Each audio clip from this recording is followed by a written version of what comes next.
Welcome to another episode of the Data Revolution podcast. My guest today is Brandon Rohrer, who I found online and cyberstalked. Welcome, Brandon. Hi, Kate. Thanks for having me. I really wanted to have a chat with you because, I actually found you by, I was Googling ML back in the day, a couple of years ago, and I found your e2eml.school website, and it talked about your learning journey about machine learning. And I was really fascinated by it and showed it to my team, who found it an excellent resource. So I found you there and I started cyber stalking you. And I think I started to follow you on Twitter when it was still a thing. And now we're contacts on Mastodon. So that's how I found you. And I'm really pleased that we get to have this chat. I love that story. To me, that highlights the very highest promise of social media. Because I've never been to Australia. I live in Boston, and the chances that we would have bumped into each other in a coffee shop are probably not high.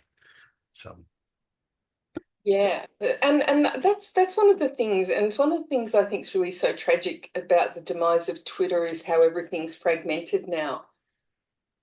yes, I'm so sad. I enjoyed Twitter a lot. I had connections with the data science, machine learning communities that honestly are gone now. Like there's a handful on Mastodon and there's LinkedIn, but there the tone is different. It's like all you got to make sure it's suitable for work and kind of pretty pretty on the up and up. And then just informal channels outside of that. But Twitter was I'm still mourning that as well. Still looking for like the next incarnation of what that could be. And the real problem for me is people are fragmented. So some people have gone to Mastodon, like the entire InfoSec community, Hollis Bolus moved to Mastodon in November 2022 because I had a Mastodon account from 2017, but there was no one there. Suddenly in November 2022, my entire cyber community was there. And I was like, oh, well, I've got a reason to move now. And then a bunch went to Blue Sky, and then LinkedIn's the surprising winner, which is really weird with people kind of using it like Twitter. But anyway, it's just a strange world now. So how did you come to be working with data? Because I loved your website and it was like it talked through your journey about learning ML, which was really fascinating. It was not my original destination. My first technical love is robots and robotics. And so that's what I did my graduate work in. My degrees are in mechanical engineering. My dissertation is in using a robot to rehabilitate people who have had a stroke. Um, but in the process of doing that, this was back in 2000. I had a whole bunch of human movement data, someone moving a joystick around for an hour, 3 times a week, times 6 weeks, times 50 people. And back then that was gigabytes of data. Like that was Oh, like a so much. considerable amount. Yeah. And I had to find patterns in this. I had a rough idea what I was looking for, but I wasn't certain. So I had to hack together a database. I had to hack together some routines. I was working in MATLAB and it was like, um, anyway, so it was like I was doing algorithmic stuff and data stuff without any training, that was formal to it. But this ended up tapping into my love because it, through the course of the research, revealed some telling things about how humans moved, which led to some interesting hypotheses about how we could help robots move in a way that was more robust, more able to work in an unpredictable environment. Which led me to say, great, well, maybe I can start making some robot learning algorithms and control algorithms that are based on this. And then pretty soon, I'm doing things that look a lot like existing machine learning techniques. And someone stands up in a talk and says, hey, isn't this just, insert And algorithm you name? suddenly go, huh? And then I was like, oh, shoot, I should learn about all that stuff so I don't look dumb. And so I got a bunch of machine learning textbooks and just started kind of reading through them. I mean, this is over years. There's no Rocky montage here, but, um, uh, and I realized also that, a lot of this stuff, I'd had this experience over and over again where I'd read through a handful of papers and posts and book chapters. And when the realization finally clicked for how it worked, I was like, oh, well, that was less complicated than I thought. And I realized, like, well, what if I wrote the thing that I wish I had when I first started learning this? And so I started doing that for one of my early ones was for convolutional neural networks when I was back at Microsoft. Turned it into a video and it got a bunch of views, and it's still one of my most popular ones where someone's like, the comments a lot of times will be like, I got it. Like I've seen a half dozen other tutorials, but I got it. And it's full of errors and oversimplifications, but I am proud of it because it took some important, some hard to grasp concepts and just cartoonized them and made them easy to ingest. And it's not really out of any deep altruism that I've done this, but I find it very satisfying for me. And, if you read between the lines, whenever I publish something new, you can always tell that that's what I'm confused about in a particular month. And I'm trying to figure it out. And so I write it up. And then it's just kind of like over years, kind of congealed into this big collection of posted videos and whatnot. Oh, yeah, it's a really great resource. I showed it to my team because we were grappling with, we did our first machine learning proof of concept back in 2019, and we were trying to predict which students would fail a course during the course. Oh, wow. Yeah. Yeah. Because it's highly correlated. Students failing courses means they fail degrees, and it's highly correlated to them self-harming. So we actually wanted to find out who might be on a trajectory towards self-harm. Ah, got it. So And the course failure was like the leading indicator for the thing that you were really concerned about that was more rare. yeah, and the thing was, we had data on who was in the counselling service and was getting treatment, but all the people who weren't were the ones who would go on to self-harm. So it was kind of a really big problem that we wanted to solve. So, and it was our first foray into it, and we were on the Microsoft platform, and they were really helpful to us, and we did a great proof of concept. And it took 6 weeks to build this model. It's still running in production now. Oh, wow.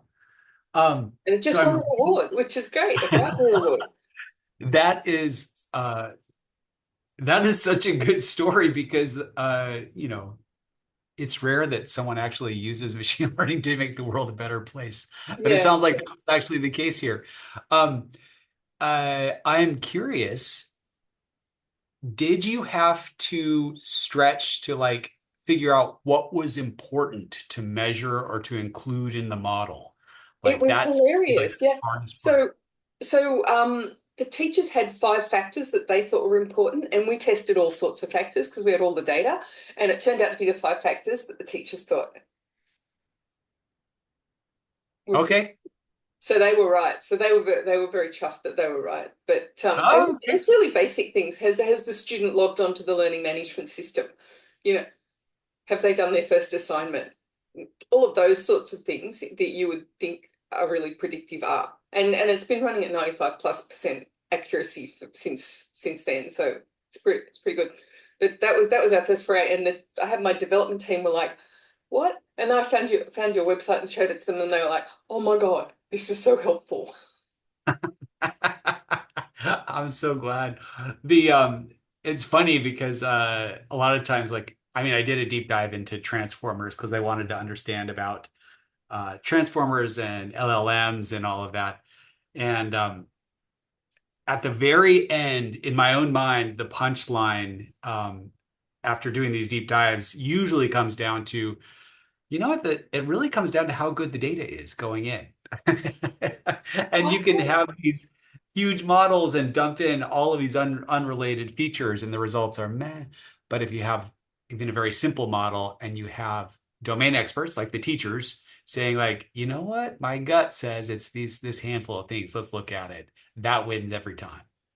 Well, the interesting thing is, every organization needs to get better at data governance, which includes data quality, because, if you're working with poor quality data, you're going to have substandard outcomes, especially if you're going to be driving actual decision making by these technologies. Yeah. Um, I could not agree more. Um, it's easy for algorithms to get a lot of airtime, but issues that really get my positive attention when someone's collecting more data about something or higher quality data or more careful data, and gets my negative attention sometimes when someone's making data harder to get, less visible, or somehow corrupting it or calling it into question like that. Um, at that point, like there's not really anything that you can do. I'm thinking about like uh, government, public entities, the Oh, environment, in things in like Australia, we had a particularly bad thing called robo-debt, which was the government using, and it wasn't a machine learning algorithm or anything, it was just Excel basically, but it was still using a formula to determine if people owed it money. And they were doing really egregious things, and some people committed suicide over being harassed by the government, saying that the government owed them money. And it was really an evil program. And the fascinating thing about that was the public servants were just saying, "Oh, we're just impersonally executing government policy," but it was a really bad policy. But it was driven by this underlying algorithm, and you couldn't prove that you didn't have a debt for the most part. And if you had a that. lawyer, if you could lawyer up and just go, "My lawyer will be in touch," you got off. And if you were a poor person, you would end up having your pay garnished for that government debt. Wow, that sounds like Exhibit A for like how not to use automation and to make the world a better place. Yeah, yeah, it is. It is. And I spoke out about it when it was running, and people were like, "Oh my God, you're saying it in public." And I'm like, "Yeah, I'm saying it in public. It's really bad. We don't want this is not good for people." It's so bad. Yeah, it like the ideal use case for machine learning is when there's a lot of decisions that are small and there's not a very high penalty for getting them wrong, but there are just so many that a human either gets bored or just can't move fast enough to do them. Or if the information is just like so broadly dispersed to be able to pull it in, like that is the absolute sweet spot. But the the whole the book Weapons of Math Destruction, Kathy O'Neill, Mm. some great case studies in there about how like similar to this. It's like when you have an algorithm, there's going to be mistakes, and when there are people, it's making important decisions about people on the other end. Like those mistakes are unacceptable. Like if those decisions have to be made, you have a person make them. Otherwise, like you just Well, you get need out to of be able to query it. So I mean, the whole thing with the advent of generative AI, and it's been kind of a thing for a while, but it sort of popped into the public perception back in 2021, 22. And I think the interesting thing about that is ordinary people could understand what AI could do for the first time. Like people like my husband, who's a high school maths teacher, who um, is not technology driven at all. He uses MATLAB and stuff, but he doesn't know any programming. But he could see it and see what it could do for the first time. And I think that sort of captured people's imagination. But the problem of hallucinations is an interesting one. I think imagination is the key word there. It's like in our household, we name our automobile, we name our devices. Like it's just a cute thing and it's fun. Like, but it's easy to personify an inanimate object, no matter how dumb it is.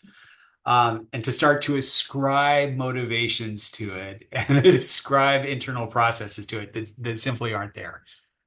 Now, if you like the classic Eliza um, computer program from, I think it was the 60s, Mm. where it just followed some kind of rote, like you say something, it asks you a follow-up question based on that, and it sounded plausibly human.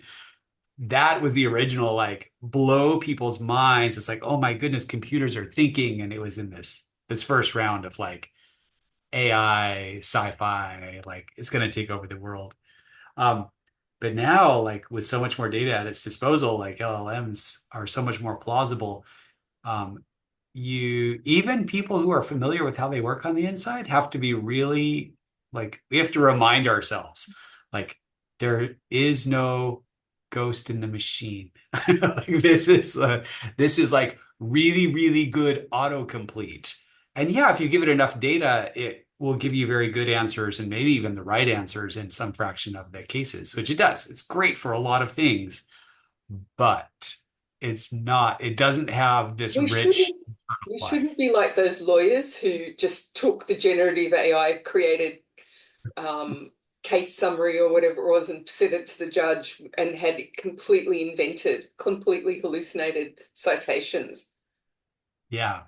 Yeah, I mean, so my wife is in the education world. She is a PhD candidate. So she gets to see students and professors dealing with generative models. And they're really good for cases where you have to produce words and you don't care what they are. Mm, And there are, sadly, like that is a common use case in even in education. And it's great for that. It can be quick. It's also really good. I've seen really good use cases where you wanted to hallucinate. You're like, hey, I'm thinking about this thing. Can you give me some suggestions, some ideas, and then I will filter through them. yeah. Uh, it's great Well, for that. person in the process is an important concept I think people need to get. Yeah. I was just going to ask you though, do you think that RAG models, so retrieval or augmented generated models, are going to be able to help reduce the amount of hallucinations? Um, I think so. And my kind of like one sentence summary of RAG models is they're really good at taking what you say and then doing like a really quick local search and pulling in actual real texts that are related to it and using that. So it's kind of like some kind of a hybrid between an internet search and generative. But I think they're effective because they are a step closer to sticking with the raw data. Mm, Um, and so I am still waiting to see some mechanism by which, they could say like, well, even with what I've been able to retrieve, I I'm not confident that this fact is the case or that this, legal precedent has occurred. I'm just going to sit back. I'm just going to say nothing. yeah, LLMs are yeah, they really, can't do really bad that. at nothing.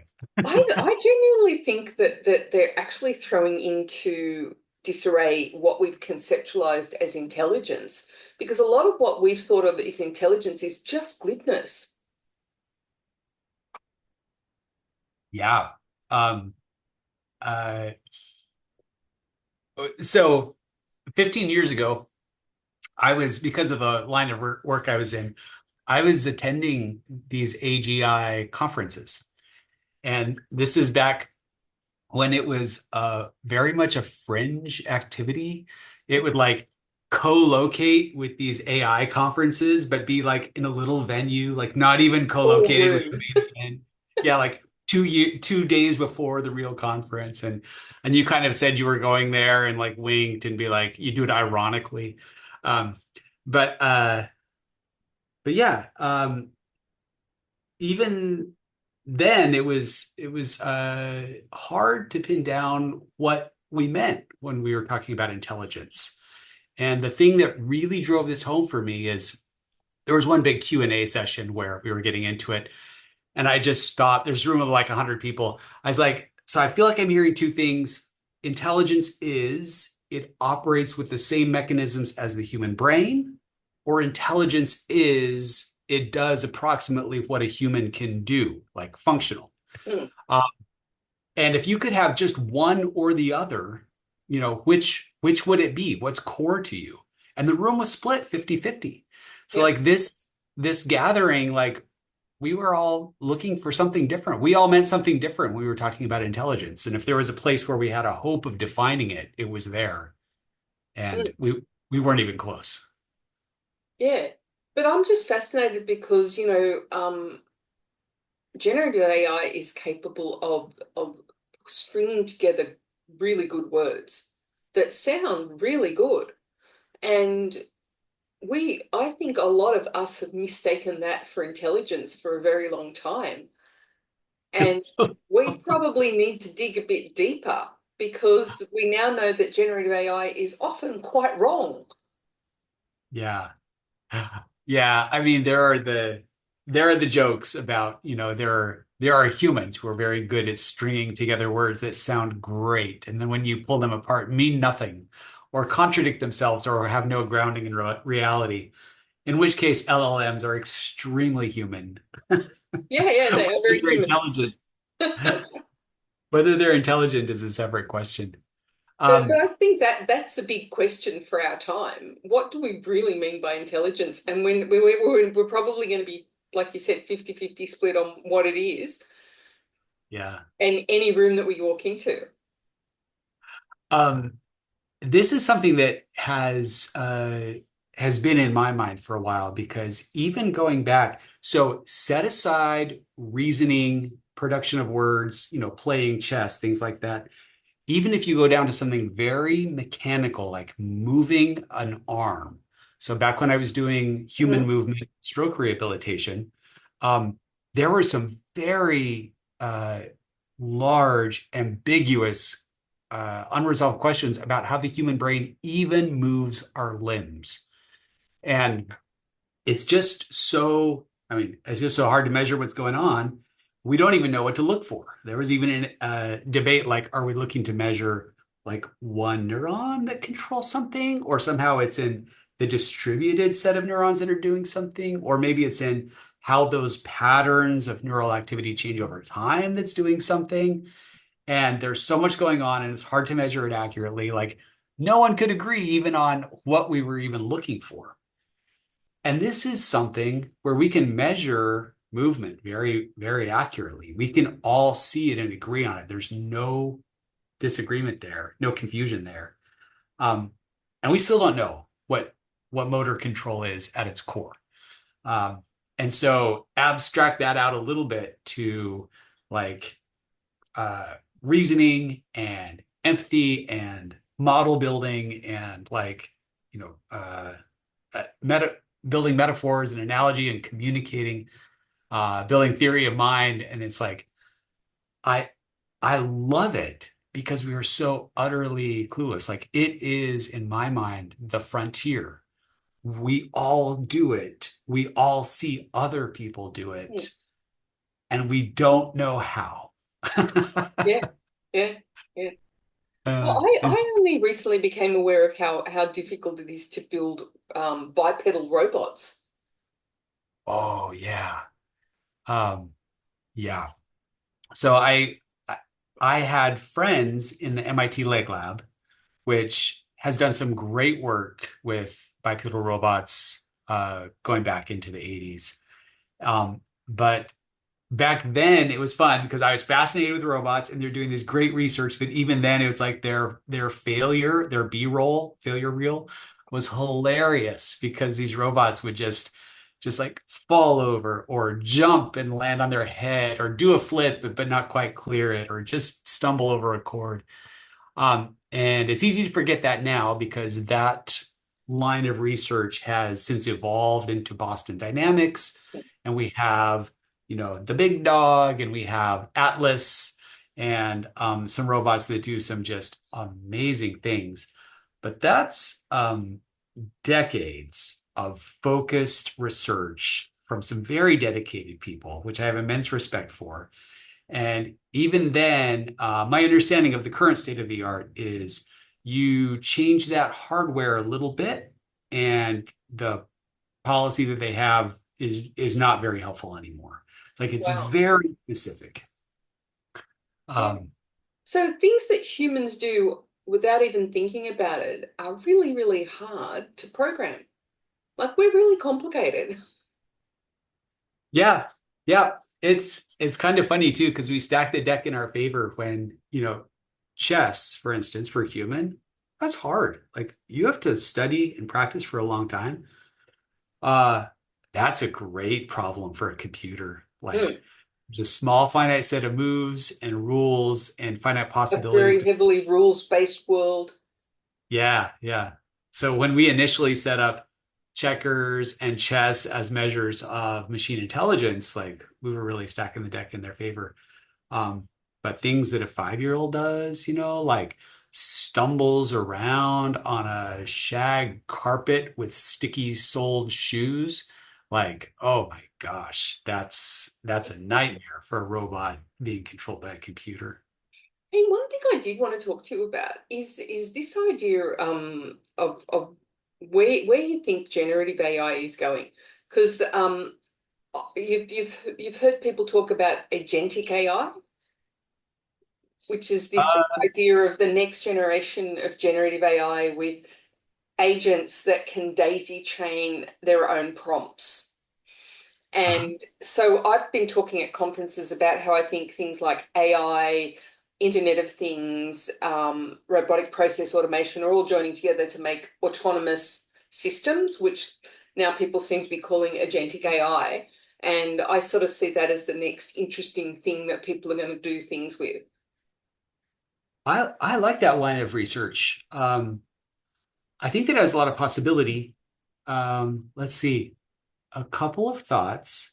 So uh, LLMs are not perfect, but they are a tool that we have not had before.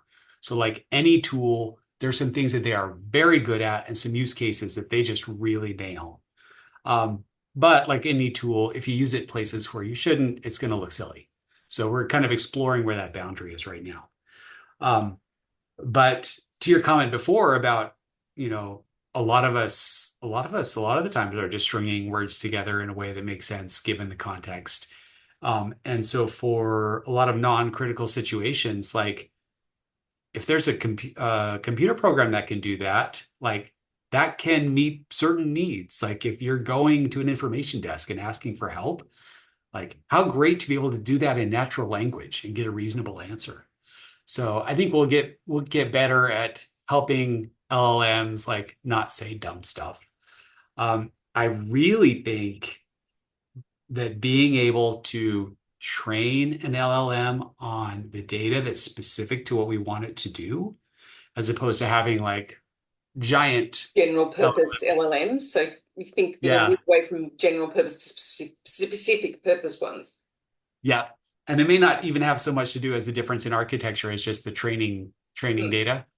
Um, but yeah, like domain specific and if we can get it better at being confident in what it produces and not producing So things that it's not. a smaller training data set with a more constrained set of questions that it can answer confidently. Yeah. Yeah. Um, then we could treat it like any other human, where it's like, I meet someone new and I interact with them and I'm building my own assessment of whether to trust what they say, whether they know what they're talking about. Hmm. Uh, and yeah, I think there's some really great opportunities there. Um, yeah, I see some really good use cases there. It's also really fun, like on the data side, like right now, the easiest thing is to train it on words, characters from the internet. That looks, different depending on like if you limit yourself to one language versus considering lots of different languages versus considering like very localized slang and including emojis and kind of like making it broader, but it's still just like a sequence of symbols to a sequence of symbols.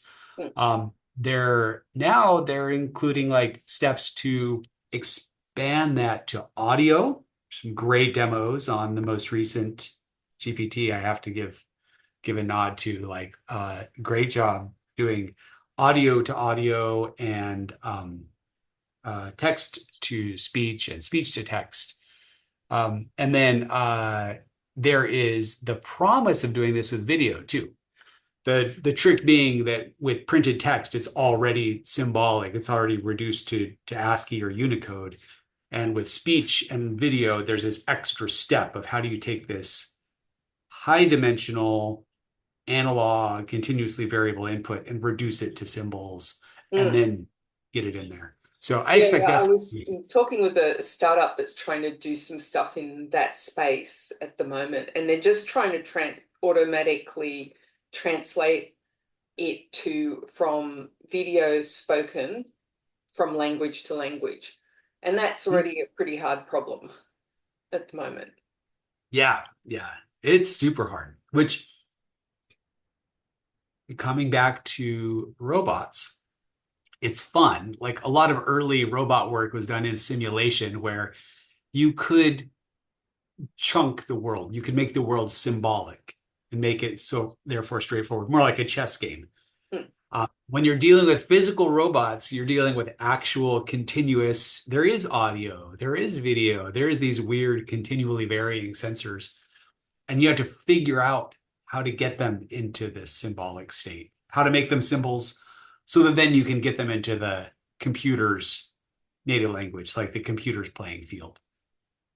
But that's to me like those data issues, data quality, data transformation, those are hard problems. That's not something that a company is going to, plow through to get the next feature out. Those are things that'll take like years to kind of sort through and trial and error before we really make much headway there. Which kind of goes back to something that I keep saying I used to keep saying at work, is that data engineers aren't going anywhere in the near future. Like we're still going to need all the data engineers to do all the data munging to make the AI work. Yeah. Yeah. The form of that I hear a lot is like, well, we have, Copilot, we have coding assistants, coders are going to be out of a job soon. And what another person that I follow on Mastodon, Jason Gorman, he's like, typing is the easiest part. Like actually Or deciding programming. yeah, writing the code. Like that's the Or easy part. understanding the underlying data. Like if you've got a data set that you don't understand, you can't do anything with it. You need to actually understand that data, understand what drives what behaviors. Like you need a human being in the loop for that too. So it's a real challenge for organizations. Like I told my developers that if they were thinking that they would be building Power BI dashboards in the future, they need to get that out of their head, that people would be able to build those using Copilot. That'll be so. If you're seeing your value in that, you need to get that out of your head. The real stuff is the value add of understanding the data, getting the data over into our world, transforming it and translating it so it's ready to use for AI. That's the real value add, and that's where we want to play going forward. Yeah, the domain expert, the person who has a gut feel that measuring this and discretizing it a certain way and combining it with this other thing, like the teachers who knew the five things that they were already kind of watching for. Like that value is we don't have any kind of a computer that can do that. Mm, Humans are where that comes from.